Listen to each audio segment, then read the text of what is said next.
the risks to the two goals for a very long time, the risk was clearly of higher inflation. And then that has changed now.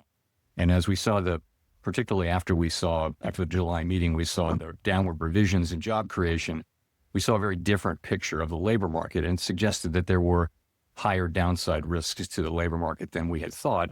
And that suggested that policy, which we had been holding at I would say modestly, other people would say moderately restrictive level, needed to move more in the direction over time of neutral.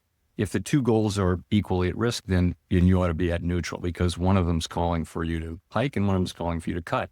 So if that got back into balance, then you'd want to be roughly at neutral.